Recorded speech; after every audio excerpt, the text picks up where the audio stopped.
Hey, what's going on? My name is John Taylor, and I started in the music industry before I was born.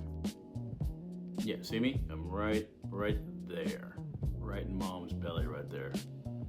Talking into the mic. Right there. So my dad is R&B singer Johnnie Taylor. He had the first platinum single in Billboard history with his crossover hit Disco Lady.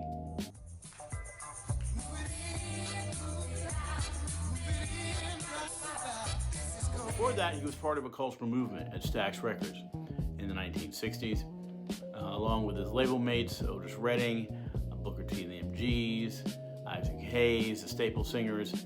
Music wasn't something that I discovered later in life. It was an environment that I grew up in. One thing that my dad repeated so often over the years was, "It's called show business for a reason, son." When I was younger, I just heard the show part, right? I just started playing in bands, and that was the fun. It was writing songs, it was playing gigs. And as I got older, I understood the business part a little bit better, but not completely. Another thing Dad would always say to my mom was, "Don't let them forget about me after I'm gone." That wasn't just an ego thing. It was about a legacy. It was about ownership. That was control of your work and how it lives beyond you.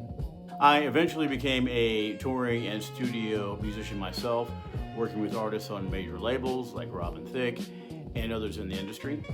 And then I began to see the business from a first-person viewpoint instead of through the lens of my dad. But the most important education I ever received was after my dad passed away. My family and I suddenly became catalog owners. We were dealing with dense royalty statements, publishing splits, contract disputes, financial audits, and all the administrative complexity that most artists never think about.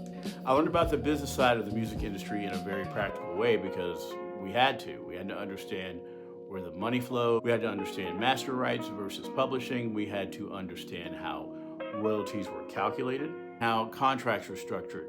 And that experience permanently changed how I see the music industry. Now today, being a music artist has been totally democratized, right? You can record from home, you can distribute globally, and you can build an audience without a major label. And that's incredibly powerful. But here's the reality though. The tools have been democratized while the knowledge often hasn't. Independent artists can release music faster than ever, but a lot of them don't understand how to structure their catalogs, how to register their works, how to properly protect their publishing, how to collect all their royalties, or how to think about their music as an asset.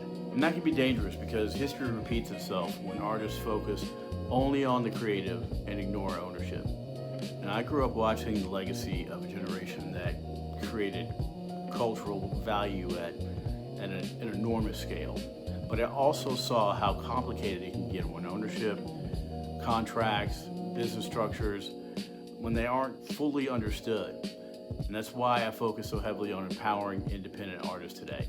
Not just to make great songs, but to build better foundations, to understand master versus publishing rights, to organize their splits, to register correctly with PROs, with collection societies, and think about their metadata and treat their catalog like a long-term asset. Streams are temporary, virality can be temporary, and algorithms change all the time and platforms shift, but ownership is what lasts and catalogs compound. Legacy requires structure. And when my dad said, "Don't let him forget about me after I'm gone," he wanted to make sure his work that he had done for over 50 years lived beyond his lifetime, and he wanted to make sure our family benefited from that work. Music is culture, and culture creates wealth, but ownership is what really preserves it. And that's the philosophy behind everything I do now, whether I'm educating independent artists or building towards something larger like my upcoming catalog company, The Sound Estate. Music is legacy, and we should treat it like that.